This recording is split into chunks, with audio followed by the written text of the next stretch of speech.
줄 믿습니다. 우리 각자 자리에서 신령과 진정으로 주님께 나아가는 시간 되어지길 간절히 소망합니다. 마음을 정돈하시고 몸과 마음 정돈하시고 하나님께 예배드리며 나아가도록 하겠습니다.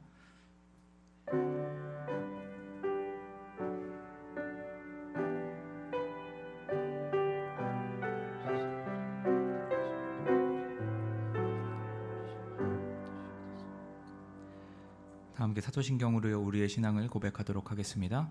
전능하사 천지를 만드신 하나님 아버지를 내가 믿사오며 그 외아들 우리 주 예수 그리스도를 믿사오니 이는 성령으로 잉태하사 동정녀 마리아에게 나시고 본디오 빌라도에게 고난을 받으사 십자가에 못 박혀 죽으시고 장사한 지 사흘 만에 죽은 자 가운데서 다시 살아나시며 하늘에 오르사 전능하신 하나님 우편에 앉아 계시다가 저리로서 산자와 죽은 자를 심판하러 오시리라.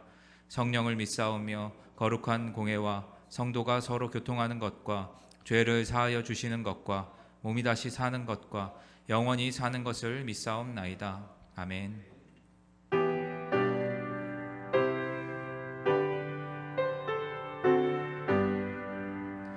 주 예수 이름 높이여 다 찬양하여라. 금멸유관을 들여서 만유의 주 찬양.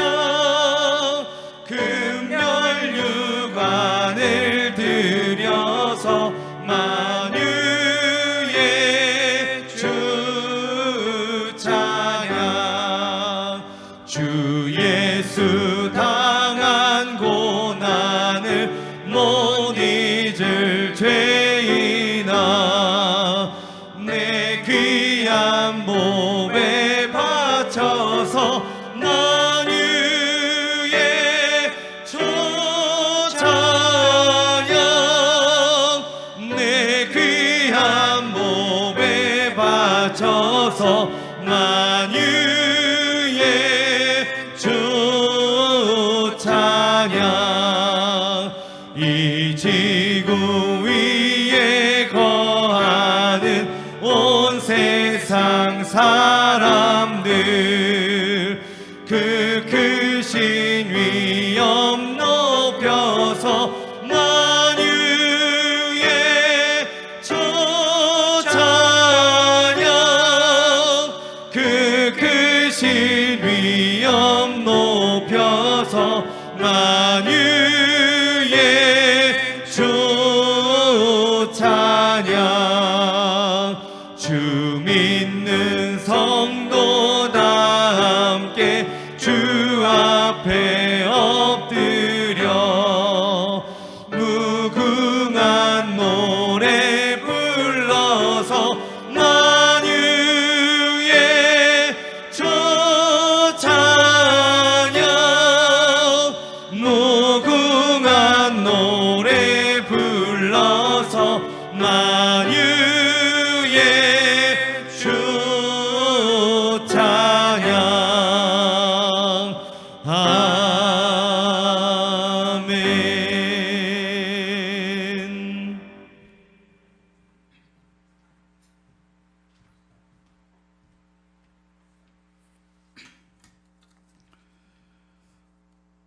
전지전능하신 하나님 아버지, 거룩하고 복된 성일을 맞이하여 이곳과 각 처소에서 하나님께 경배와 찬양케 하심을 감사와 영광을 돌립니다.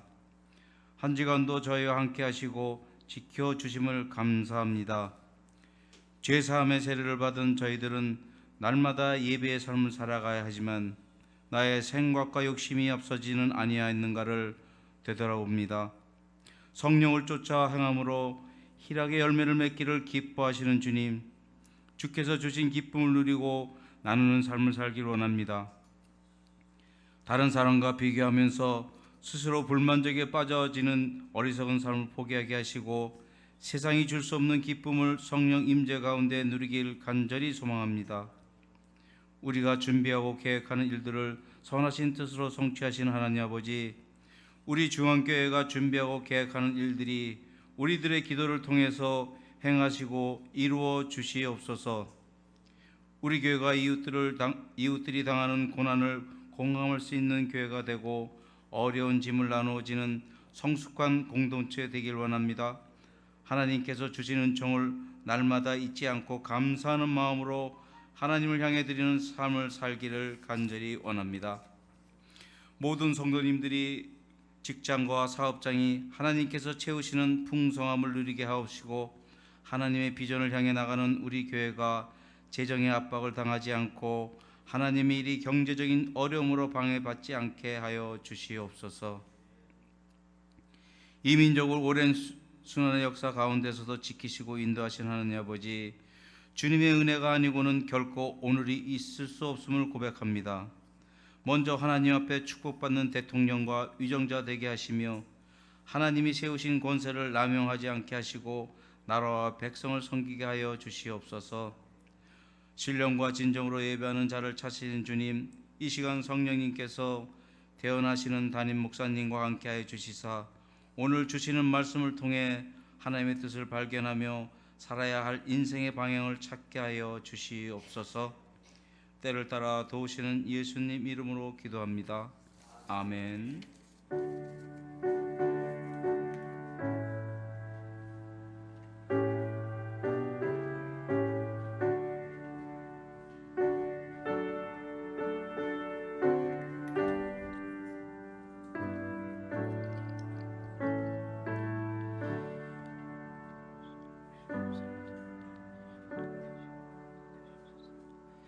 오늘 우리에게 주신 하나님의 말씀은 마가복음 12장 18절에서 27절까지의 말씀입니다.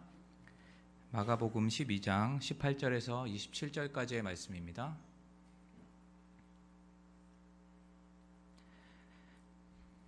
다 찾으셨으면 한 절씩 교독하시고 27절은 합독하도록 하겠습니다.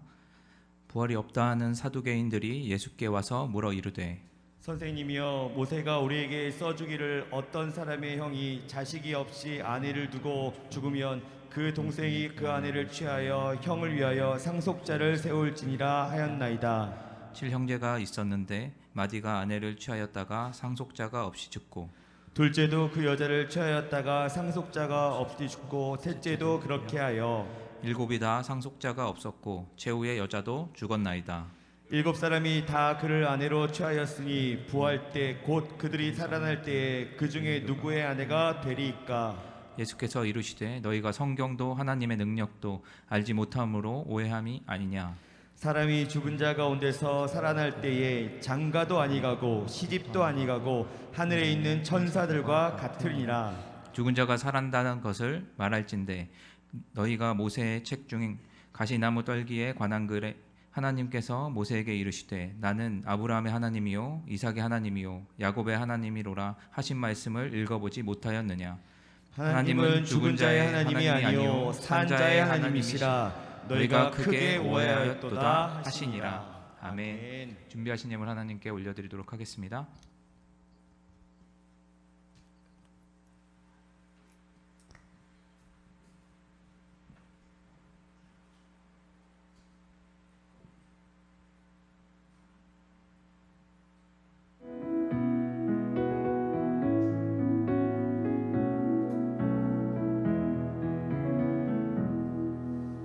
선한 힘에 고요히 감사하여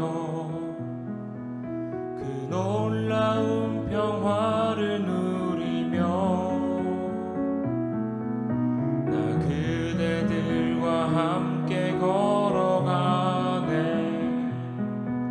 나 그대들과 한 해를 여네. 지나간 허물 어둠의 날들이 무겁게 내 영혼 짓눌러도 오 주여 우릴 외면치 마시고 약속의 구원을 이루소서. 그 선한 힘이 우릴 감싸시니 믿음으로 일어나릴 기대하네. 주 언제나 우리 함께 계셔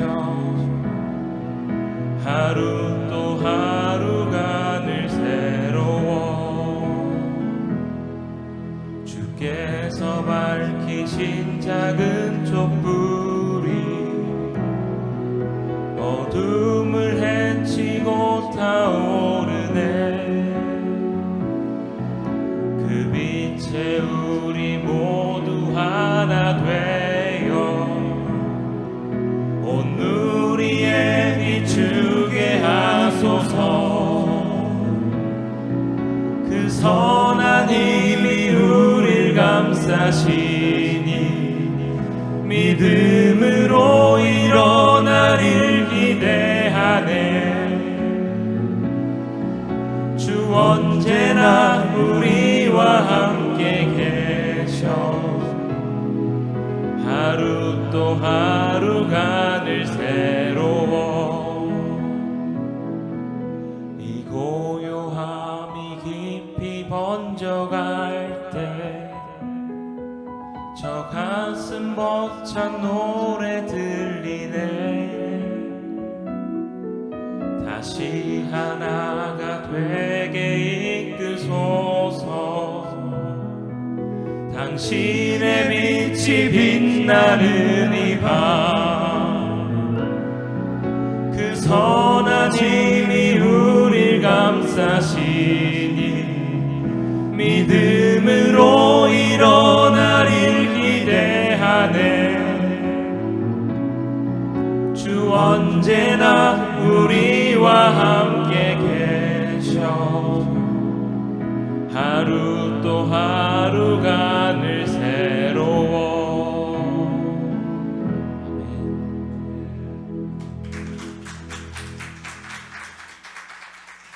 우리 다시 한번 하나님께 영광의 박수 올려드리겠습니다.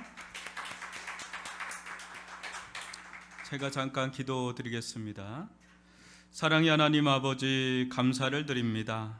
한 주간도 이 코로나19 속에서 또 여러 삶의 환경 속에서 저희들을 지켜주시고 인도하시며 모든 필요한 것들을 공급해 주시는 하나님 감사와 찬송과 경배를 올려드립니다. 아버지 우리의 모든 경배를 받으시기에 합당하신 주여 저희들의 마음이 주께 향해 있사오니 저희들의 눈과 귀가 주께 향해 있사오니 저희들을 받아 주시옵고 저희들의 예배 가운데 임재하시고 영광 중에 나타나 주옵소서. 아버지 하나님 이 예배 가운데 거저 나오는 법 없이 온라인으로든 또 예배 성김으로 나오든 귀한 예물을 주님께 나오니 주님께서 그 예배자와 그 예물을 기뻐 받아 주옵소서. 귀한 10의 1조를 드리는 손길이 있나이다. 어려운 가운데서도 하나님의 은혜를 감사하며 신앙의 고백을 하며 귀한 10의 1조를 드리는 손길 가운데 하늘의 신령한 은혜와 이 땅의 기름진 은혜로 함께하여 주시옵기를 원하며 말라기 선지자에게 약속하셨던 그 모든 약속의 말씀이 응당 그 가정과 생업의 현장 가운데 이루어지게 하여 주사 하늘의 문이 열리고 부어주시는 은혜를 누리게 하여 주옵소서. 많은 이들을 품고 섬길 수 있도록 축복하여 주옵소서. 또 감사의 예물을 드리는 손길 가운데는 또 다른 감사를 보게 하여 주시고 또 다른 감사를 낳게 하여 주시고 하나님 아버지께서 주시는 그 은혜를 따라 감사가 또 감사로 이어져 나갈 수 있도록 축복하여 주옵소서. 고난과 환난 중에서도 하나님의 선한 빛을 볼 수 있는 눈을 허락하여 주사 하나님 환난 속에서 하나님의 선하심을 찬양할 수 있는 입술이 되게 하여 주옵소서. 이모저모 드리는 손길들 하나님 이 모든 예물을 받으셔서 하나님의 나라와 의를 위하여 쓰임받게 도와주시고 주님의 몸된 교회는 구제와 성계에 힘쓰는 그런 교회가 되게 하여 주옵소서. 하나님 아버지 또한 이 코로나 속에 어려움을 당하는 이들이 있나이다. 주님께서 우리 성도들의 그 삶의 환경을 붙들어 주시고 지켜주시며 눈물을 닦아주시고 위로하여 주시고 마음껏 드리고도 남는 손길이 되게 하여 주시옵기를 원합니다. 길이 열리고 뚫리는 일들 일어나게 하여 주옵소서. 주님께서 함께하여 주실 줄 믿사옵고 예수님의 이름으로 기도합니다. 아멘.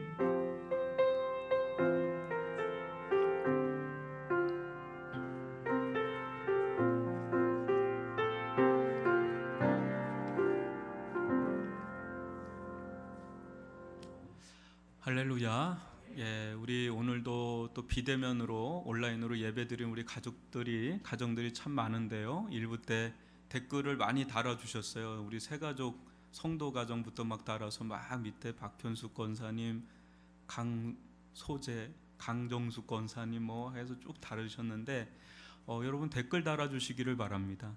아멘 출석해 주셔도 좋겠고요.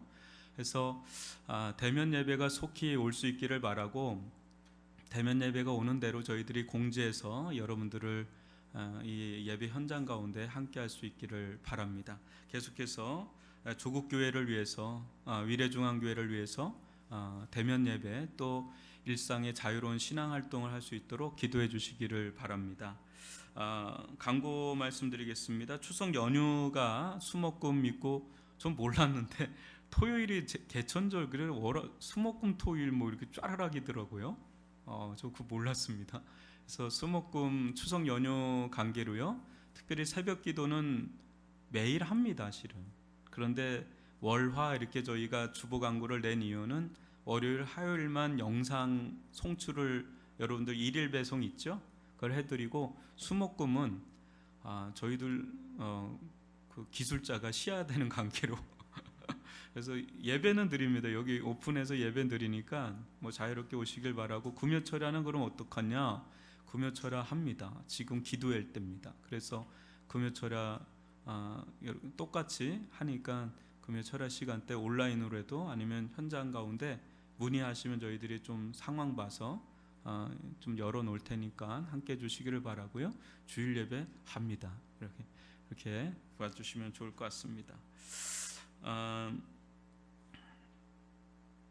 저희들이 추석 때 수목금 오히려 이제 요때 제가 좀 마음에 걸리는 분들이 아마 가족을 만나시는 분들도 있고 어디 내려가시는 분들도 있을 텐데 이때 기도로 원하시는 분들도 의외로 좀 있어요. 그리고 또 마음이 좀 어려운 분들이 또 있을 수 있어요. 요때 기도하려고 하는데 아마 기도원이 쉽지 않을 수 있어요. 지금 그러면 어디 기도 처소가 필요한데 수목금 저희들이 이렇게 오픈을 해놓을 테니까 여러분들이 자유롭게 아무 때나 오셔서 와도 될 정도의 아마 제가 주로 있으니까 그래서 기도하시고 뭐 가셔도 되니까 자유롭게 오시고 혹여나 없으면 연락 주십시오. 그러면 또 얘기를 해드릴 테니까 기도할 분들에 있어서는 좀 자유롭게 이 추석 연휴를 이용하셔도 좋을 것 같다 이런 생각을 하고요.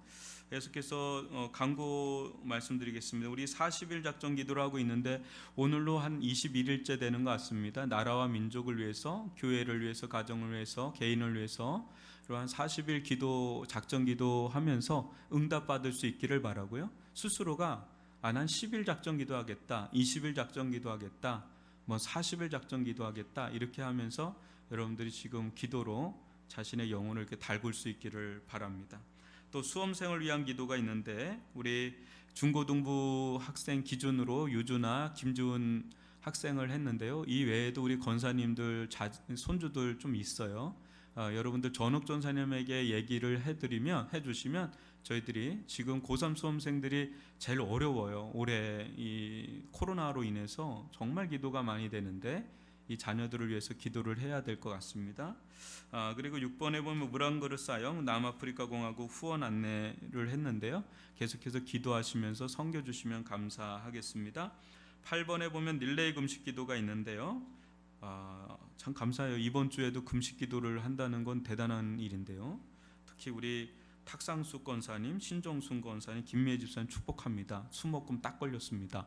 예, 하여튼 김미애 집사님 대단하신데요. 하여튼 금식 한 끼를 하는지 어떻게 되는지 모르지만 하여튼 기도해 주셔서 감사하고요. 계속 같이 기도하도록 하겠습니다.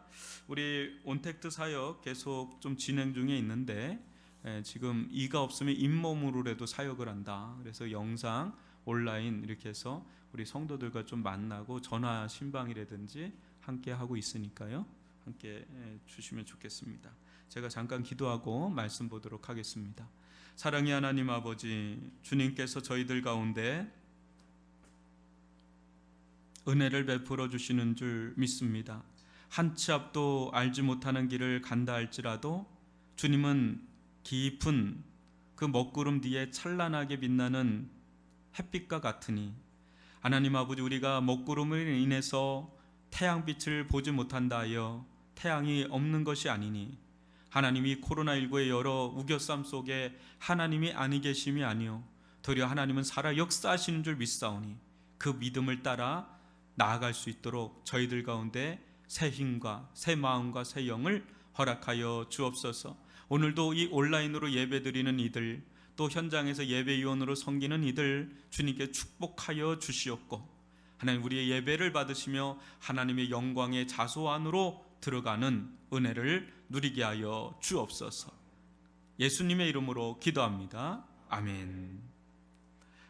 오늘은 부활 있는가 없는가 이런 주제로 함께 말씀을 나누도록 하겠습니다. 여러분 한번 그림 한번 보실까요? 이 그림은 17세기 바로크 미술의 거장 카라바조의 의심하는 도마입니다. 여러분들이 아마 이 그림 어디선가는 한 번쯤은 봤을 만한 아주 유명한 그림이죠. 카라바조는 사실주의 작가로 유명한데요. 이 그림에서도 보는 바와 같이 어때요? 예수님의 옆구리에 난 상처에 도마의 오른손 검지죠, 검지. 그 한 마디가 쑥 이렇게 깊숙이 들어가는 장면을 아주 리얼하게 그리고 있습니다. 이 장면이 우리에게 보여주는 것이 무엇인가? 예수님은 이 부활에 대해 합리적 의심을 하는 이 도마에게 믿음을 갖도록, 이게 믿겨지지가 않잖아요. 그러니까 믿음을 갖도록 그의 눈높이에 맞춰서 어때요? 합리적 접근을 이렇게 합니다. 그래서 요한복음 20장 27절 말씀 같이 읽어볼까요? 시작. 내 손가락을 이리 내밀어 내 손을 보고 내 손을 내밀어 내 옆구리에 넣어보라. 그리하여 믿음 없는 자가 되지 말고 믿는 자가 되라. 그 눈높이에 맞춰서 그냥 막무가내로 믿으라고 그러는 게 아니라 손가락으로 내 손에 그 못 박힌 손을 넣어봐라. 내 손에, 내 옆구리에 넣어봐라 이거죠.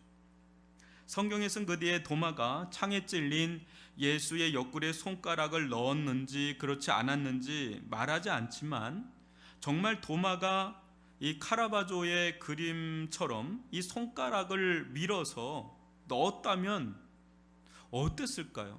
누우면서 이게 촉감이라는 게 있잖아요. 그 살과 살이 그 안을 들어가는 거니까 아마 밀어 넣을수록 그의 모든 그 합리적 의심의 그 방어벽과 경계선들이 무너지고 넣으면 넣을수록 점점 새로운 세계, 믿음의 세계, 이게 부활의 세계에 진입해 들어갔을 것입니다. 이렇게 손가락이 들어가면서 믿음이 이제 생기는 거죠. 그래서 뭐라 그럽니까? 요한복음 20장 28절 보면 읽어볼까요? 주여, 주님은 나의 주님이시오 나의 하나님이시니이다. 이런 믿음의 고백을 하는 것을 우리가 보게 됩니다. 사랑하는 성도 여러분, 여러분들은 죽음 이후의 부활, 즉 다시 살아나는 역사가 있다고 믿으십니까? 믿으십니까? 사후 세계가 있다고 믿습니까? 아니면 죽으면 모든 것이 끝이다 이렇게 믿습니까? 죽으면 모든 것이 끝이다. 교회를 다니면서 예수를 믿는 여러분들은 모두 부활도 믿고 죽음 이후의 세계도, 내세, 사후 세계도 믿을 것입니다. 그러나 교회 다니지 않는 사람 중에도 죽음 이후의 세계가 있다고 믿는 사람들이 제법 있습니다. 하지만 그들이 그리는 사후 세계는 성경과 매우 다르고 또 제각각이에요. 굉장히 제각각이에요. 무엇보다 세상을 지배하는 생각은 뭡니까? 죽으면 모든 것이 끝이다. 이게 지배적인 거예요. 죽으면 모든 것이 끝이다. 대부분의 사람은 부활도 사후의 세계도 믿지 않습니다. 아주 터무니없는 생각으로 여깁니다. 이 세상 살이도 힘든데 골치 아프게 죽음 이후의 삶까지 생각하고 사느냐? 골치 아프다. 또 죽음 이후의 삶이 있다면 왠지 모르게 찜찜한 것도 있어요. 죽음 이후에 뭔가 삶이 있다면 왠지 찜찜한 거예요. 이 세상의 삶에 제약이 따를 것 같은 그 불편함, 또 불길한 마음에 애써 외면하고 싶습니다. 그런 거 없어 막 이렇게. 여기에서 극현실주의자가 나오는 겁니다. 극현실주의가 나오는 겁니다. 지금 나에게 주어진 이 세상에서의 삶이 가장 중요한 거예요. 인생은 그 이상도 이하도 없다라고 여기는 겁니다. 인생 그 이상도 이하도 없다. 그냥 나에게 현재 주어진 삶이 가장 소중해. 그냥 내가 여기서 어때요?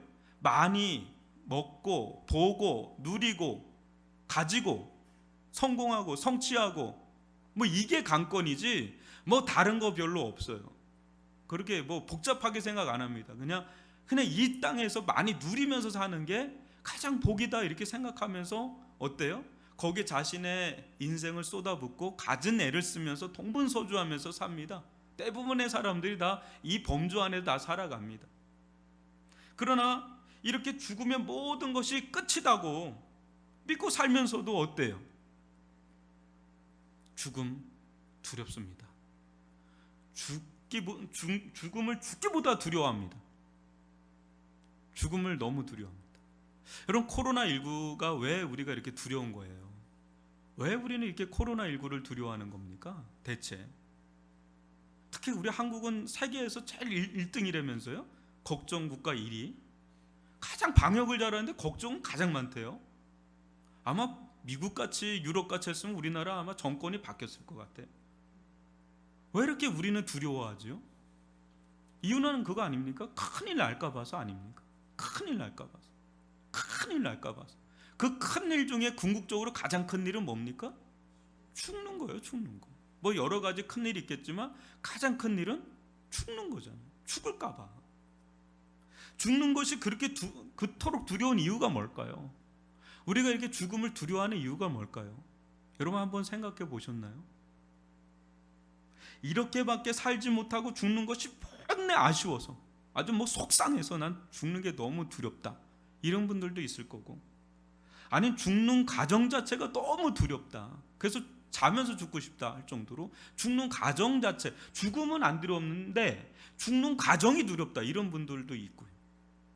또 아니면 자신의 존재가 이 세상에서 사라진다는 것이 너무 괴로워서 그런 분들도 있을 거고, 아니면 죽기에는 이 세상이 너무 좋아서 난 죽기 쉽지 않다, 이런 분들도 있고요. 아직 가보지 않은 데가 아직도 남았다, 이런 분들도 있을 거고. 우리가 죽음을 두려워하는 이유가 뭘까요? 사후 세계는 안 믿는데 죽음을 두려워하는 이유가 뭘까요? 어떤 사람은 어느 누구나 죽으려 하지 않습니다.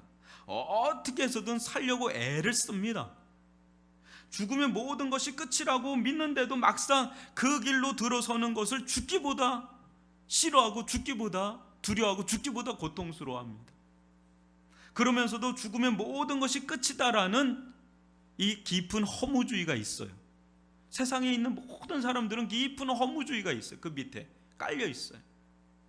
그리고 죽으면 끝이다, 그러나 죽기는 싫다, 이게 답 없는 질문들이 우리들 안에서 계속 상존하는 거예요. 이게 서로 하나가 될 수 없는 질문이잖아요. 죽으면 모든 것이 끝이다, 그러나 죽기는 싫다. 죽으면 모든 것이 끝이다, 그러나 죽기는 싫다. 이게 다람쥐 쳇바퀴 돌듯이 계속 우리 안에 난제처럼 있단 말이에요. 이 엄청난 모순을 안고 있는 인생들이 결국 택하는 길이란 한편에서는 현실주의예요. 현실주의. 또 다른 한편에서는 뭐예요? 쾌락주의. 이들은 혐오주의가 낳은 쌍둥이 자녀들입니다. 이 둘은 둘은 서로 배다른 어미에게서 태어난 것 같을 정도로 달라도 보통 다른 것이 아닌데 알고 보면 같은 태에서 난 이란성 쌍둥이에요. 허무주의, 현실주의, 쾌락주의, 이 세상을 장악하고 있는 정신의 3종 세트입니다. 이 정신에 사로잡힌 자들은 한마디로 말하면 부활이 없다라고 생각하는 자들이에요. 사후 세계가 없다, 내세가 없다, 죽음 이후의 세계는 없다. 이 세상에서 잘 먹고 잘 살자, 이게 인생의 최대 모토예요. 이 세상에 잘 먹고 잘 살자. 그러니까 두 가지로 나가는 거예요. 하나는 현실주의자, 하나는 쾌락주의자. 딱 두 종류. 그 밑바닥에 뿌리는 허무주의. 죽으면 끝이니까. 이 트라이앵글처럼 딱 있는 거예요. 오늘 우리가 살펴볼 이 사두개인들이 정확히 이런 자들이었습니다. 그래서 이제 이들은 굉장한 현실주의자들이었습니다. 이들의 눈으로 볼 때 예수는 도무지 이해할 수 없는 분이셨어요. 전혀 현실주의자처럼 안 보이는 거죠. 그래 예수님을 골탕 먹이려고 기상천외한 이야기를 가지고 도전합니다. 오늘 말씀을 통해 부활이 있는지 없는지 깨닫기를 바랍니다. 또 이로 말미암아 우리가 믿는 하나님은 어떤 분이시며 우리는 어떤 삶을 살아가야 하는지도 깨달을 수 있기를 주님의 이름으로 축원합니다. 여러분 18절 같이 읽어볼까요? 시작. 부활이 없다는 사두개인들이 예수께 와서 물어 이르되. 부활이 없다는 사두개인들이 예수께 와서 물어 이르되. 그래요. 지난번에는 바리새인과 헤롯 왕이 찾아왔다면 지금은 이번에는 이 사두개인들이 예수님을 찾아왔습니다. 사두개인들은 당시 바리새인과 쌍벽을 이루는 유대교 거대 종파였습니다. 그러나 이들은 믿는 바나 지향하는 바가 달라도 보통 다른 게 아닙니다. 아주 상극입니다. 상극. 이런 상극이 없을 정도로 상극이. 우선 바리새인들은 반로마적인데 반해서 이들은 아주 친로마적이었습니다. 그래서 사두개인들은 로마를 등에 업고 당시 최고의 어떤 종교적, 정치적 권력을 행사할 수 있는 최고 그룹이 제사장 그룹인데 그 중에서도 귀족 제사장 그룹의 줄을 이뤘던 자들이 다 누구냐면 다 사두개파들이에요. 엄청난 사람들이죠. 그냥 유대를 쥐락펴락했던 자들이 바리새파들이 아니라 사두개파였습니다. 한마디로 이스라엘의 최고 기득권 세력이라고 말할 수가 있는 자들이 사두개인들이. 이들은 그래서 이스라엘이 굳이 로마로부터 해방되는 걸 원치 않았습니다. 왜요? 지금이 가장 이들에게는 호황기예요. 가장 좋은 상황이에요. 가장 더할 나위 없이 좋은 상황이에요. 뭐하러 해방을 해요? 자기들이 꽉 잡고 있는 상황인데 로마를 등에 업고 너무너무 좋은 거죠. 이게 굉장히 실속파예요. 그리고 이기적이려 많지 현실주의자. 딱 봐도 너무 현실주의자들. 이런 현실주의자가 없어요. 어떻게 보면 복받은 자들이죠. 너무 축복받은 종자들 같은 느낌이죠. 또한 바리새인들은 천사와 귀신, 또 모든 성경, 최후의 심판, 부활, 영혼의 불멸, 내세, 이런 걸 다 믿었어요. 사두개인들은 다 안 믿었어요. 이거 다 안 믿었어요. 천사도 없다, 귀신도 없다, 심판도 없다, 부활도 없다, 영혼 불멸도 없다, 내세도 없다. 왜요? 현실주의자들이니까. 이 땅 내가 지금 눈에 보이는 지금 이게 제일 나은 거니까 이것만 믿는 자들이니까 이거를 믿을 이유가 없어요. 하등 이들이 믿은 거라고는 그래도 종교 지도자들인데 뭔가 믿어야 되잖아요. 성경 중에서 모세 오경만 믿었어요. 모세 오경이 뭐죠? 처음에 창세기,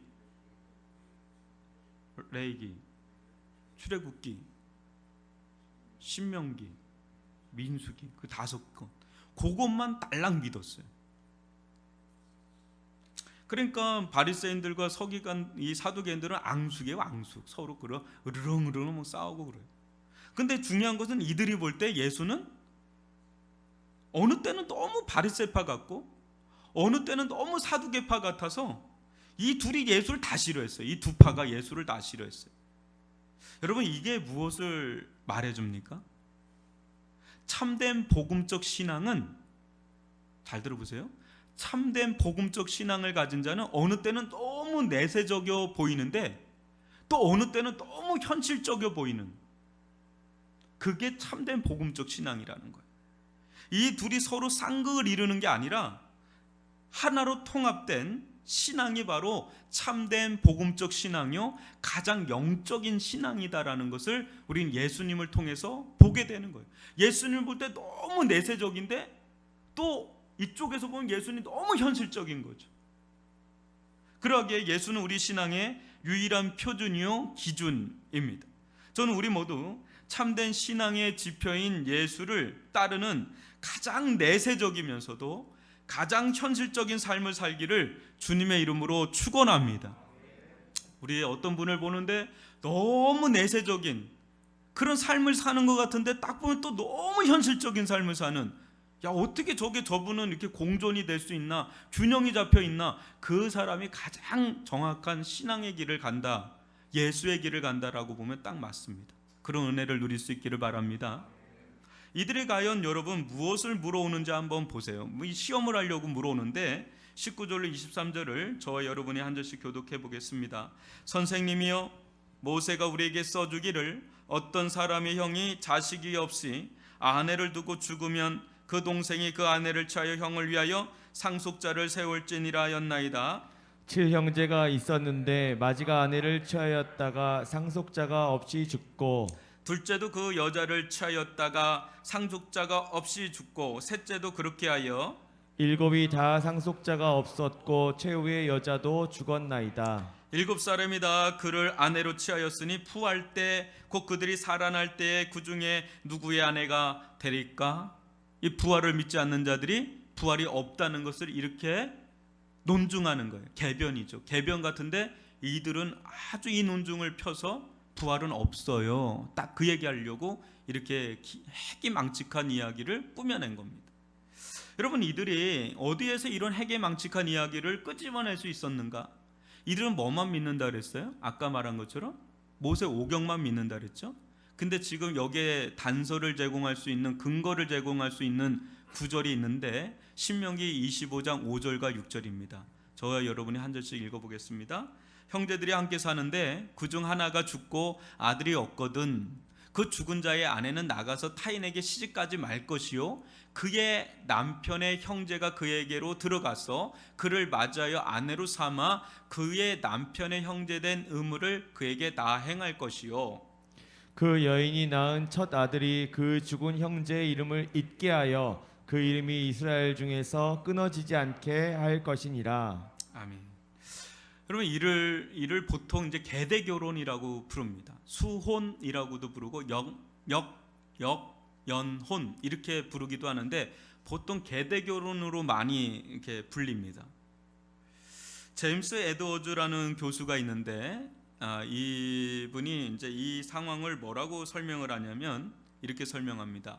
이는 남자가, 동생을 말합니다. 남자가 자기 형을 말해요. 형제가 자녀 없이 죽었을 때 그 아내와 결혼해야 하는 간습으로 고인이 된 자기 형제의 이름과 기억을 간직하고 그가 남긴 재산의 상속이 가문 안에서 확실히 이루어지는 것을 보장하는 것이 목적이었다. 좀 오늘날 우리로서는 좀처럼 좀 이해하기가 힘들지만 그 당시 유대 사회에서는 가문의 그 명맥이 이어지도록 하는 어떤 사회적 제도였습니다. 이게 우리나라는 이런 것은 없지만 때로 형제 중에 그러니까 아들이 없어서 그 집안에 이렇게 양아들로 보내주는 경우가 더러 있어요. 저희 아버지가 그러거든요. 저희 아버지는 큰 할아버지의 둘째 아들로 태어났는데 작은 할아버지가 아들의 씨가 없어요. 그래서 어린 시절에 양아들로 이렇게 보냅니다. 그래서 그 가문을 이은 거죠. 이어서 저가 또 외아들이거든요. 그래서 졸제제가 2대 독자가 됐어요. 그래서 제가 아들이 하나 나면 3대 독자가 될 뻔했는데 둘이 다는 바람에 이제 그 3대 독자는 아닌데, 그래서 저는 큰 할아버지가 저희 할아버지예요. 원래 친할아버지가 원래 큰 할아버지인데 큰 할아버지 그 할아버지를 할아버지라 하지 못하고 할아버지가 아닌 분을 할아버지라고 하는 그런 어린 시절 제가 보냈어요. 그러니까 그런 것들이 저거 있는 걸 제가 몇 번 들었어요. 우리 집안만 그런 게 아니라 예전에는 그런 일이 있었나요? 우리 장로님 권사님 있었나요? 그런 건 있어도 이런 식으로는 좀 이거는 일종의 보통의 성도덕을 범하는 거잖아요. 좀 있을 수가 없는, 오늘날 우리로서는 있을 수가 없는 건데 이 유대 사회에서는 이거를 통해서 가문의 명맥이 이어졌다는 거에서 굉장히 중요하게 여겼고 이걸 어길 시에 죽어요. 그 창세기 38장에 보면 그 유다 그 다말이 자기 그 씨를 이으려고 오난이 그 거부하거나 그랬잖아요. 그래서 죽어버리잖아요. 그런 사건이 있어요. 굉장히 중요한 사건이죠. 사두개인들이 이 말씀을 근거로 7 형제가 다 한 아내를 친했는데 굉장히 논리적이에요. 자식을 낳지 못하고 다 죽은 거예요. 그런데 나중에 부활을 했는데 부활하면은 형제 7에 그 여자 하나가 딱 있으면 누구 아내냐? 궤변 같지만 굉장히 논리적인 궤변이에요. 아주 해괴망측, 아주 요상한 질문인데 여러분 어떻게 생각하십니까? 이게 누구의 아내가 돼야 돼요? 첫째 형의 아내야 돼야 됩니까? 아니 둘째, 셋째, 넷째 누구야 됩니까? 이건 이제 질문을 이렇게 갖고 온 거예요. 근데 요런 거는 뭐 우리가 생각은 안 해도 여러분들이 아마 이제 우리가 죽으면 내가 죽도록 사랑하는 그 아내 있잖아요. 내가 죽도록 사랑하는 그 남편 있잖아요. 여러분들 얼굴 이렇게 어두워지세요? 하여튼 이 남편하고 갈라지는 건가? 아니면 같이 사는 건가? 여러분 그런 고민 해본 적 없어요? 천국 가면 지금 내가 사는 아내하고 남편하고 사는 건가 마는 건가? 여러분 그 생각해 본 적은 한두 번 다 있죠? 여러분 어떨 거라고 생각하세요? 그 어느 때는 같이 살 것 같은 생각이 드는 거예요. 아니 그렇게 같이 살 것 같지 않으면 무슨 낙으로 천국 가나? 뭐 이런 생각까지 하는 분이 있어요. 너무 좋으니까 자기 남편이 너무 좋고 자기 아내가 너무 좋고 분위기가 그게 아닌데 이거 어떻게 해야 되나 모르겠네요.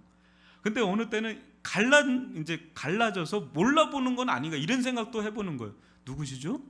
뭐 이렇게 누구였죠? 뭐 이렇게 마치 영적 기억 상실증에 걸린 것처럼 그런 건 아닌가 뭐 이런 생각도 한두 번은 다 했을 거예요. 근데 뭐 우리들 가운데는 뭐 이런 얘기하면 되게 좀 마음이 불편해서 뭐 이 일을 제기하는 분들 있을 수 있겠어요. 목사님 뭐라고요 지금? 그 인간하고 천국에서 영원토록 같이 부부 생활을 또 하라고요?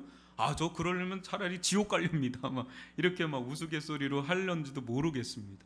여튼 간에 뭐 이 사두개인처럼 생각은 안 해도 이게 죽으면 천국에 가면 이게 결혼이 있나 없나 이 사람하고 뭐 이런 거는 우리들 아마 생각을 해봅니다. 우리 자녀들도 마찬가지고. 근데 이때 예수님이 무엇이라 말씀하시는지 24절과 25절을 교독해 보겠습니다. 예수께서 이르시되 너희가 성경도 하나님의 능력도 알지 못함으로 오해함이 아니냐. 사람이 죽은 자 가운데서 살아날 때에는 장가도 아니가고 시집도 아니가고 하늘에 있는 천사들과 같으니라. 아멘. 뭐래요? 결론은 25절에 보니까 우리가 천국 가면 장가도 안 가고 시집도 안 간다. 여러분들 속에서 다행이다 막 이럴 수 있겠어요? 우선 예수님은 사두개인들의 그 자존심을 확 꺾어버립니다. 먼저 이들은 하나 굉장한 자부심이 있었어요. 그게 뭐냐면 당시 최고의 종교 권력자들이었기 때문에 성경을 자신들보다 정확하게 깨뚫고 있는 자들은 없을 거라는 자부심이 있었어요. 그런데 그런 자들을 향해서 너희가 성경도 모르느냐 막 책망하듯 이야기하니까 이거 어안이벙벙한 상황이에요. 지금 막 어안이벙벙. 여기 오해라는 말은요, 행성이 궤도에서 벗어나듯 벗어나다, 이탈하다, 방황하다 뭐 이런 의미입니다. 예수님께서 보실 때 이들은 성경의 궤도에서 한참 벗어나도 보통 벗어난 게 아니라 막 헤매고 있는 자들이라는 거죠. 성경을 이렇게 모르는 자, 한마디로 성경을 모르는 자들. 하나님의 능력도 그래서 모르는 자들, 막 오해를 하는 거죠. 뭐 이상하게 오해를 하는 거예요. 말을 이렇게 딱 하면 그걸 이해를 해야 되는데, 오해는 뭐예요? 그거를 이게 오해를 하면 그걸 되게 이상하게 받아들여서, 아우 내가 너 좋아해 하는데 내가 너 미워해, 이렇게 받아들이는 사람이 있어. 오해를 하고. 그러면 답이 별로 없잖아요. 지금 그런 꼴이라는 거죠. 사람이 죽은 자 가운데서 살아나면, 즉 부활하면, 이 세상에서의 삶처럼 장가나 시집 같은 결혼을 하지 않습니다. 왜요? 이는 하늘에 있는 천사들과 같이 아주 영광스러운 천상의 존재로 변화되기 때문에 그렇습니다. 좀 더 성경의 말씀을 이야기해 보면, 우리가 부활할 때, 여러분 우리가 부활할 때 어떤 일이 우리에게 일어나는지를 성경이 뭐라고 얘기하는지 한번 들어보시면, 천사보다 더 영화로운 존재로 우리가 변화됩니다. 이게 가히 뭐 놀라울 정도의 변화가 우리들 가운데 주어진단 말이에요. 여러분 빌립보서 3장 21절 같이 읽어보죠. 시작. 그는 만물을 자기에게 복종하게 하실 수 있는 자의 역사로 우리의 낮은 몸을 자기 영광의 몸의 형체와 같이 변하게 하시리라. 뭐래요? 우리의 낮은 몸이 어떻게 변한대요? 예수님과 같은 영광의 몸의 형체로 변한다는 거예요. 엄청난 변화죠. 이거는 우리가 상상할 수가 없는 겁니다. 이거는 근데 믿음으로 받아들이는 것 외에는 달리 뭐 없어요. 여러분 요한일서 3장 2절도 읽어봅니다. 시작.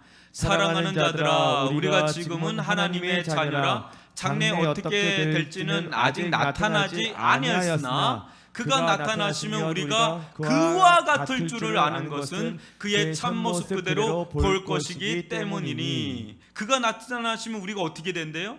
그와 같다고. 그와 같을 줄을. 누구의 그는? 예수님이요. 예수님과 같은 모습으로 우리가 변화된다는 거예요.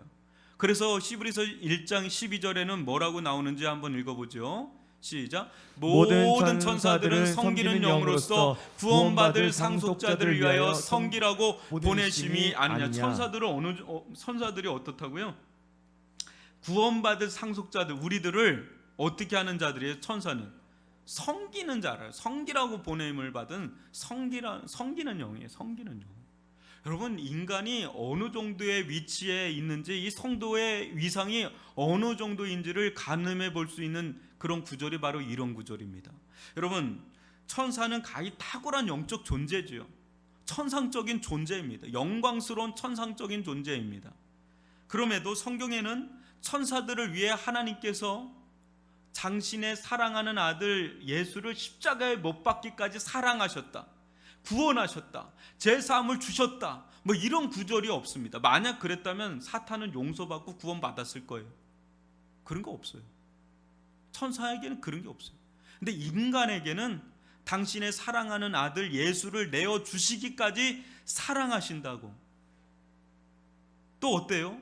자기와 같은 영광의 몸으로 변화될 거라고 하는 그런 약속들로 가득 차 있는 게 성경의 약속인 걸 보면, 이 인간이 뭔데, 우리가 뭔데, 주께서 우리를 이렇게 사랑하시고 우리에게 이런 영광을 베풀어 주신 이유가 과연 뭔가 할 정도로 인간은 어마어마한 지금 관심과 사랑을 받는 존재다라는 걸 본다면 가히 놀라운 겁니다. 가히 놀라운 겁니다. 그래서 우리가 부활할 때는 지금과는 비교할 수 없는 완전히 새로운 차원의 삶으로 들어가는 그런 것입니다. 이것을 보통 성경에서 뭐라고 부르냐면 영생이라고 해요. 영생.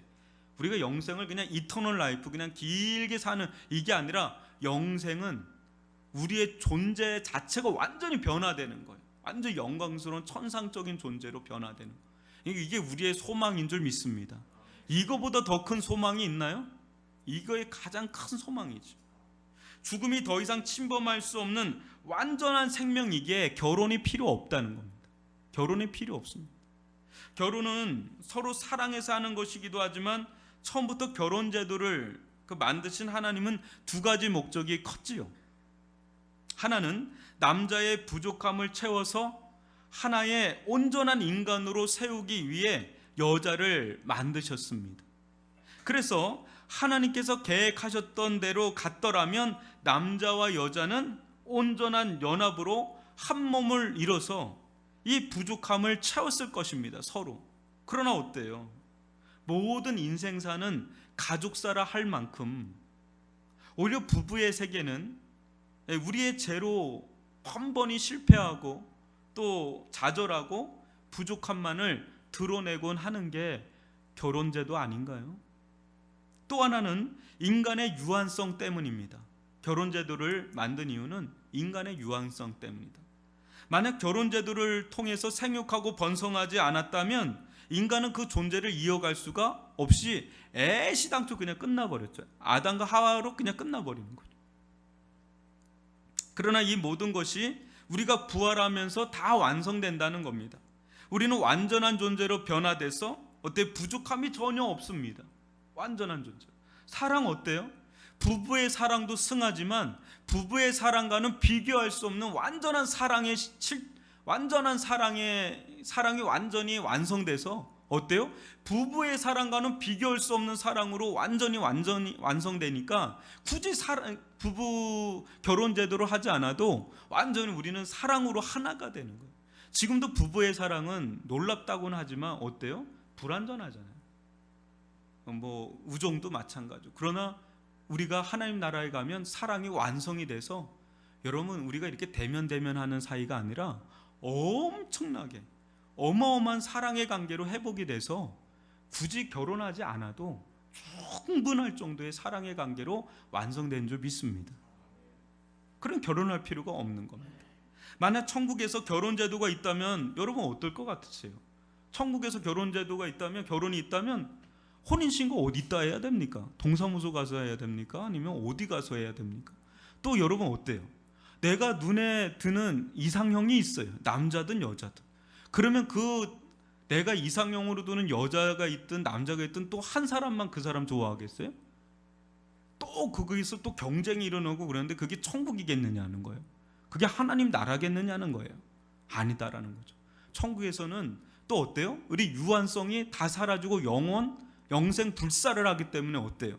굳이 결혼하지 않아도 애를 낳고 뭐 자녀를 낳고 그렇게 하지 않아도 인간의 존재를 유지해 나갈 수가 있는 그거기 때문에 결혼제도가 필요가 없는 겁니다. 결혼제도는 이 땅에서의 삶에서만 필요한 제도다, 이렇게 예수님께서 말씀하고 있는 겁니다. 사두개인은 이런 것들을 모른 채 마치 이 땅에서의 삶이 다 천상으로 이어지는 줄 알고, 이게 단절이 되는데 천상으로 이어지는 줄 알고 오해를 크게 한 거죠. 이는 하나님의 능력을 몰라도 한참을 모르는 무지몽매한 처사라고 볼 수가 있습니다. 예수는 마지막으로 세기를 박듯 말씀하시는데요, 26절로 27절을 저와 여러분이 한 절씩 교독하겠습니다. 죽은 자가 살아난다는 것을 말할진대 너희가 모세의 책 중 가시나무 떨기에 관한 글에 하나님께서 모세에게 이르시되 나는 아브라함의 하나님이요 이삭의 하나님이요 야곱의 하나님이로라 하신 말씀을 읽어보지 못하였느냐. 하나님은 죽은 자의 하나님이 아니요 산 자의 하나님이시라 너희가 크게 오해하였도다 하시니라. 예, 죽은 자가 살아난다는 것을 도무지 믿지 못하는 이 사두개인들에게 예수님은 이들이 유일하게 믿는 이 모세오경, 출애굽기 3장 6절 말씀을 인용하는데, 실은 이 구절 외에 부활에 대해서 많이 언급을 합니다, 구약에. 근데 이들은 모세오경밖에 안 믿기 때문에 모세오경에서 이 부활을 나타내는 구절이 거의 없어요. 근데 예수님이 출애굽기 3장 6절에서 그걸 뽑아냅니다. 한번 잘 들어보세요. 여러분, 출애굽기 3장 6절의 말씀에 뭐가 나옵니까? 모세가 딱 시내산에 올라가 있는데 거기서 하나님이 가시나무 떨기 있죠, 거기에 딱 임재하시면서 모세에게 뭐라고 그래요? 뭐라고 하시면서 임재하시죠? 나는 아브라함의 하나님, 이삭의 하나님, 야곱의 하나님이라고 소개를 하면서 모세에게 딱 등장을 해요. 근데 이 장면을 보면서 예수님 이제 말씀을 하시는 겁니다. 이미 수백 년 전의 사람이에요. 아브라함, 이삭, 야곱은 모세에게 있어서는 수백 년 전에 죽은 사람이란 말이에요. 근데 사두개인의 논리처럼 한다면 죽으면 뭐라고요? 사두개인들의 개념은 죽으면 다 끝인 거예요. 죽으면 영혼이고 뭐고 다 소멸되는 거예요. 그냥 이 땅에서 다 그 존재가 다 사라지는 거예요. 아예 없으면 그냥 없음으로 간다. 그런데 굳이 그렇게 죽어서 수백 년 전에 사라진 사람들과 맺은 그 약속 있잖아요. 아브라함과 이삭과 야곱과 맺은 약속이 있잖아요. 그 약속을 굳이 지킬 필요가 있느냐는 거예요. 그거 지키려고 모세에게 나타나서 출애굽을 하는 거거든요. 근데 이미 수백 년에 죽은 사람들과 약속 맺은 걸 유지시킬 필요가 있느냐는 거예요. 그들하고 맺은 약속을 굳이 지킬 필요가 있느냐는 거예요. 누가 그 수백 년 전에 죽은 사람하고 그 약속을 지키고 유지하고 그럴 사람이 누가 있어요? 근데 여전히 하나님은 자신은 아브라함의 하나님이요 이삭의 하나님이요 야곱의 하나님이라고 한 것을 보면 그들은 죽었으나 다시 영생, 부활해서 영생하는 것을 보여주는 것이 아니고 무엇이겠느냐, 이렇게 반문하는 것을 보는 거죠.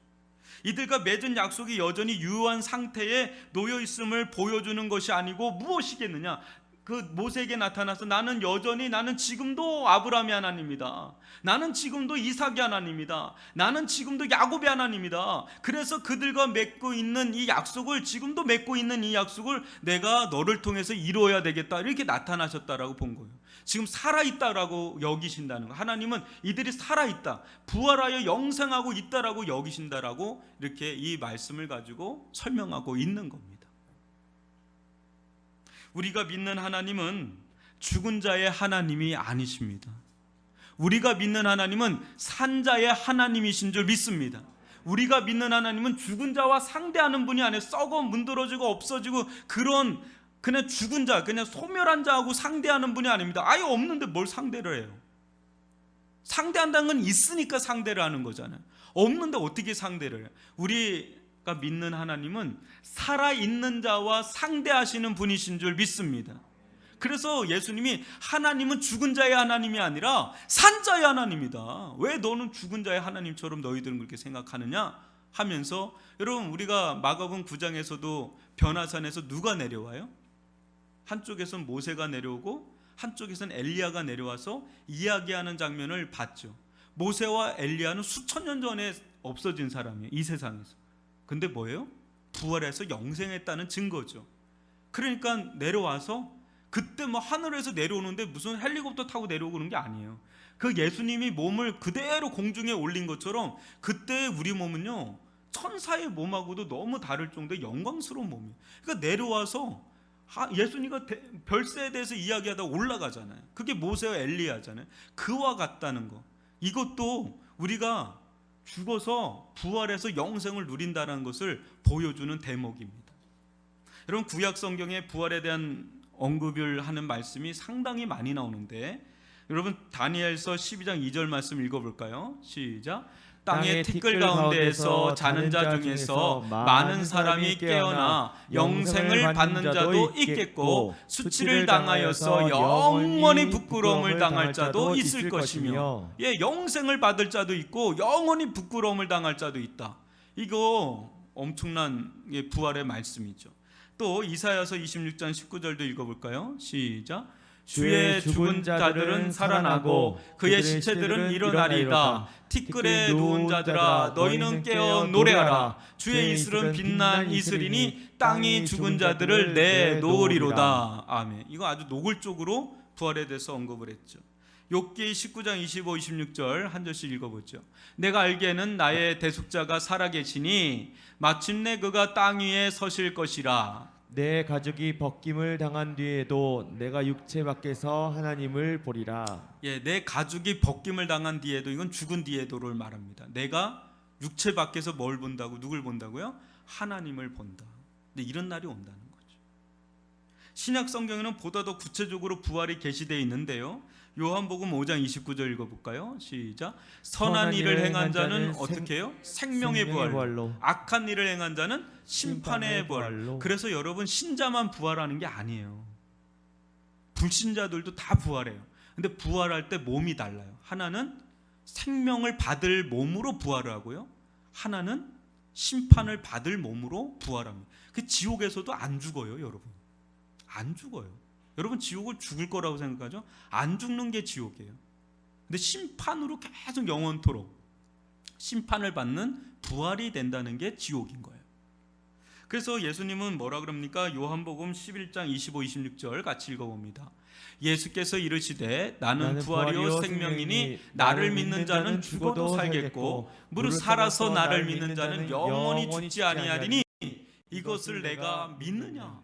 예수는 아주 노골적으로 얘기하죠. 내가 부활이다. 나는 부활이요 생명이니 나를 믿는 자는 죽어도 살겠다.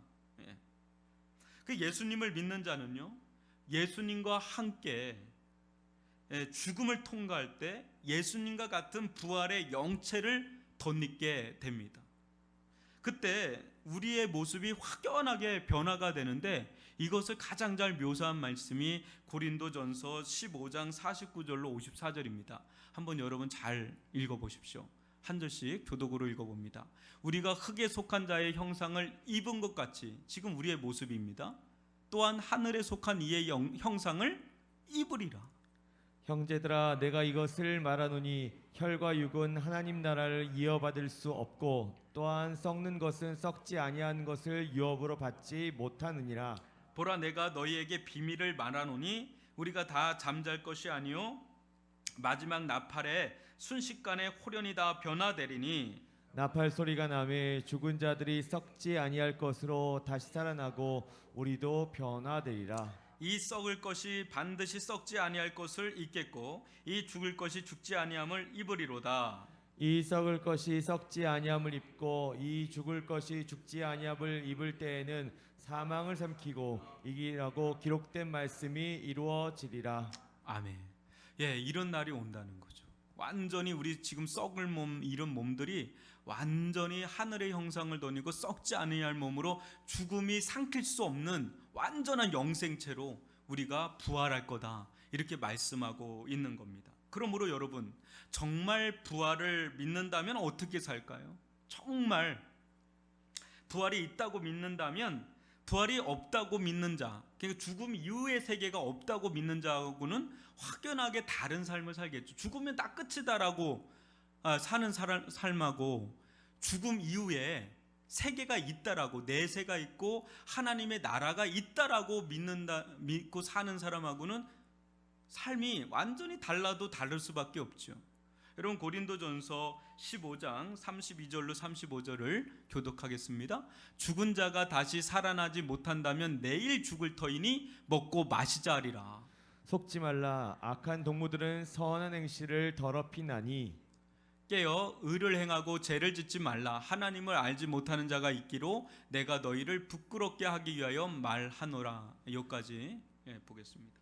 여러분, 만약에 여러분 죽음 이후에 부활이 없고 내세가 없다면, 심판도 구원도 영생도 그런 게 없다면 딱 그거예요. 32절 고린도전서 15장 32절처럼 살면 딱이에요. 내일 죽을 터이니 먹고 마시자. 어차피 죽으면 끝인데 뭐 이렇게 아둥바둥하면서 삽니까? 그냥 막 먹고 마시고 즐기고 그냥 이 땅 가운데 최대한 누릴 수 있는 거 최대한 다 누리고 죽음을 맞이하는 게 가장 잘 사는 인생이에요. 그런데 과연 죽으면 모든 것이 다 끝나니까 이 세상이 다다, 그냥 이 세상에서만 살자, 이게 과연 현실주의자인가? 이 사두개인들처럼? 아님, 죽음 이후에 영생으로든 심판으로든 부활이 있으니 거기에 초점을 맞춰서 이 땅을 살아가는 자들이 현실주의자인가? 여러분, 어떤 자가 진짜 현실주의자 같아요? 진짜 현실주의자는요, 내세를 믿고 부활을 믿고 사후세계의 영생과 심판이 있음을 믿고 현실을 살아가는 자가 가장 현실주의자인 줄 믿습니다. 이게 성경의 현실주의자라는 거예요. 이게 현실주의. 이 땅에서 보상을 다 받으려고 하면 그냥 여기서 많이 누리고 많이 얻고 많이 하면 돼요. 이 땅 가운데 진짜 실소파처럼 살면 돼요. 진짜 사두개인처럼 굉장한 현실주의자, 이기적이를 많지 현실주의자로 살면 딱이에요. 근데 사두개인요, 역사 속에 완전히 사라졌어요. 사두개인이 얼마 못 있어요. 그 사람들이 AD 70년경에 사두개인들이 다 끝나버려요. 근데 그토록 비현실적으로 사는 그 교회는, 그 성도들은 너무너무 어리석고 너무너무 비현실적으로 사는 그 교회는 지금까지도 계속 있다. 성도들은 계속까지 있단 말이에요. 왜 그럴까요? 이유가 뭘까요? 그 생명이 있다는 거죠. 여러분, 저는 여러분들이 부활을 다 믿는다고 생각합니다. 근데 말로만 믿는 게 아니라 삶으로는 마치 부활이 없는 사람처럼 사는 성도들이 있어요. 말로는 부활도 믿고 내세도 믿고 하나님의 심판도 믿고 다 믿는데 이거는 기본 옵션이니까, 이거 따놓은 당상이니까 나는 이 땅에서 잘 살고 싶은 거야. 이거는 그냥 됐으니까. 그러니까 됐으니까 플러스 알파로 이 땅에서 잘 먹고 잘 살고 이렇게 사는 사람들이 있어요. 마치 부활이 없는 사람들처럼 실천적 무신론자라 그러거든요. 말은 그렇게 하는데 삶에서 다 보여줘. 나는 무신론자다. 나는 부활이 없다라고 믿는다. 삶으로 보여주는 사람들이 있어요. 근데 그 사람들은 진짜 신앙인이 아니에요. 삶으로 보여줘야 돼요. 삶으로 신앙인이라는 걸 보여줘요. 그래서 실천적 무신론자가 아니라 실천적 유신론자가 돼야 되는 거죠. 그래서 정말 예수의 부활도 우리의 부활도 온 세상 사람들의 부활도 믿는다면 하나님 안에서 죽은 자처럼 살면 안 되는 거죠. 하나님은 산자의 하나님이신 줄 믿습니다. 하나님 안에서 산 자는 하나님 앞에 살아있는 반응을 하는 거예요. 하나님은 살아계시고 하나님은 산자의 하나님이라 할 때 마치 이 세상에 하나님이 없는 것처럼 이 세상이 다인 것처럼 이렇게 살면 그 사람은 죽은 자처럼 사는 거죠. 하나님은 산자의 하나님이신 줄 믿습니다. 하나님 앞에 살아있는 반응을 하는 거예요. 예수님처럼 살아있는 반응을 하는 거예요. 믿음의 반응을 하는 거예요. 내세가 있는 거예요. 심판이 있는 거예요. 하나님의 상급이 있는 거예요. 하늘 상급이 있는 거예요. 우리가 이 땅 가운데 있는 거 다 갖고 가나요? 여러분, 이 땅에서 우리가 하는 것들은 하나밖에 못 갖고 가요. 뭐만 갖고 가는지 아세요? 여러분들이 행했던 것만 갖고 가요. 선악간에 행한 것을 심판받는다고요. 근데 하나님 앞에서 행한 것이 선인 거예요. 그래서 이 땅 가운데서 그렇게 고난을 받고 그렇게 해도 왜 하나님을 위해서 그렇게 사는 이유가 뭡니까? 하나님 나라에 영원한 보상이 있어요. 영원한 상급이 있단 말이에요. 그거를 진짜 믿음의 눈으로 바라보면서 이 땅을 살아가는 자들이 가장 초현실주의자다, 가장 현실주의자다, 이렇게 믿으시기를 바랍니다. 그래서 마치 말로는 하는데 입으로는 하는데 삶으로는 하나님이 없는 것처럼 살지 마시고요, 삶에서도 하나님 앞에 살아있는 믿음의 반응을 하며 살기를 바랍니다. 하나님은 산자의 하나님으로서 어때요? 그렇게 살아있는 믿음의 반응을 하는 자에게 하나님은 살아 역사하시는 줄 믿습니다. 두 눈 똑똑히 보게 하실 줄 믿습니다. 나는 너의 하나님이다, 나는 산자의 하나님, 너의 하나님이다 하시면서 우리들 삶 속에 살아 역사하시는 하나님으로 나타내실 줄 믿습니다. 그래, 주저주저하지 마시고 코로나19 가운데 위축되지 마시고 하나님은 살아계시고 믿는 자들의 하나님으로서 그 영광과 권능을 나타내 보여주실 줄 믿습니다. 그분을 위하여 살아가는 믿음의 친백성들 되시기를 주님의 이름으로 축원합니다. 기도하겠습니다. 하나님 아버지, 하나님은 죽은 자의 하나님이 아니요 산 자의 하나님이신 줄 믿습니다.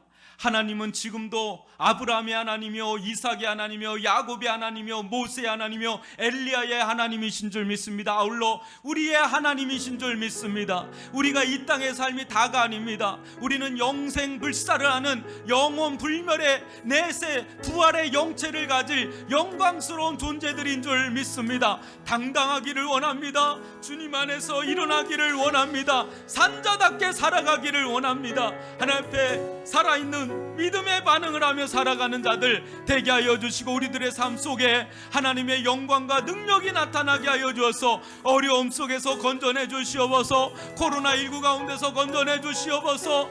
주여 역사하여 주시옵기를 원합니다. 주를 향하여 믿음으로 살아가는 우리 모든 이들 되게 하여 주옵소서. 아멘. 예수님의 이름으로 기도합니다.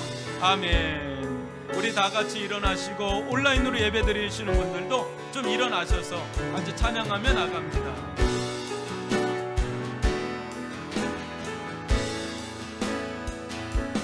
자유의 나라가 임할 때 하나님 임재하실 때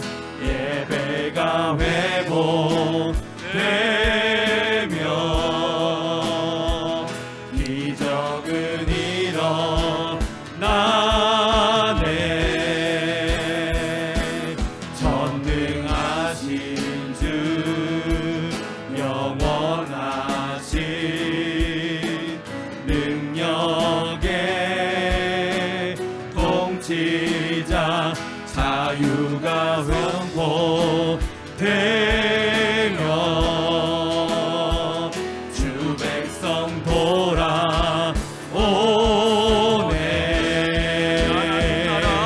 하나님 나라 임하소서. 영광과 존귀 능력과 위엄 놀라운 사랑의 기적의 하나님 지금 이곳에 오소서. 주 높고 위대하심을 크게 외쳐 선포하네. 만왕의 왕 주 하나 지금 이곳에 오소서. 사랑하는 성도 여러분, 우리 이 시간 기도할까요? 우리 사두개인들처럼 성경을 오해해서 또 하나님의 능력을 크게 오해해서 마치 이 땅의 삶이 그대로 천국으로 이어지는 것처럼 생각을 하는데 아닙니다.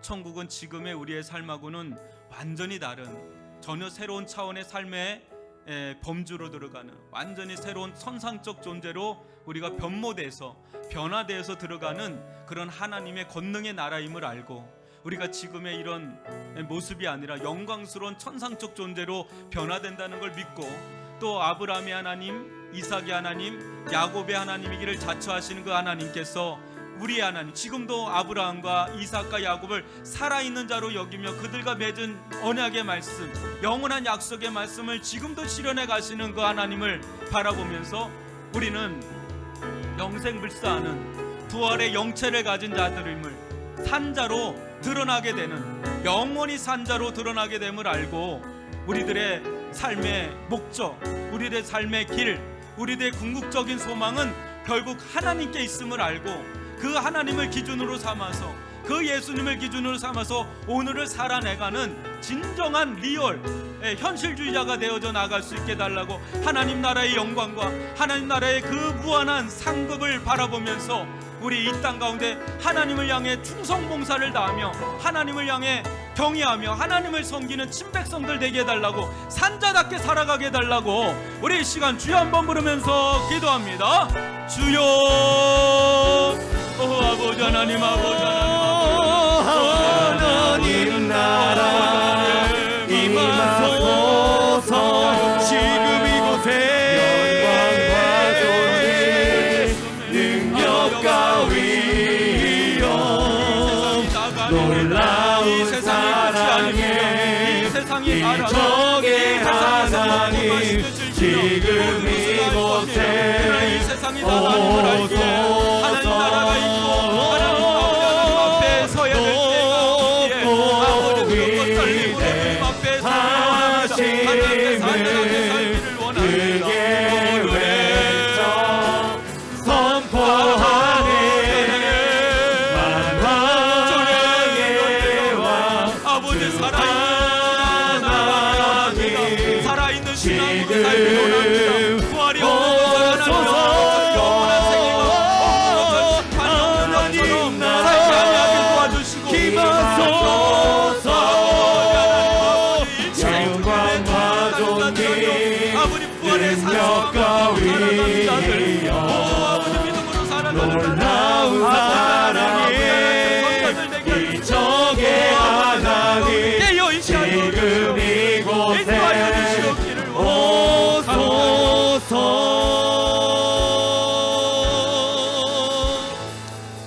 이제는 우리 구주 예수 그리스도의 은혜와 하나님 아버지의 극진하신 사랑하심과 성령의 감화감동 교통하심이 죽으면 다 끝이다, 죽으면 다 끝이다, 이 세상이 다다, 내일 죽을 터이니 먹고 마시자 하며 이 세상이 천부인 마냥 살아가는 것을 중단하고 하나님의 나라가 있음을, 심판이 있음을, 또 영생이 있음을, 장차 하나님 앞에 서야 될 때가 있음을 믿음으로 알고 현실을 하나님 앞에 산자답게 살아가고자 결단하며 헌신하며 세상에 밀려오는 모든 고난과 풍파 속에서도 하나님을 끝까지 의지하며 하나님 앞에 영원히 주어질 그 상급을 바라보며 충성봉사를 다하기를 소원하며 헌신하며 결단하며 나아가는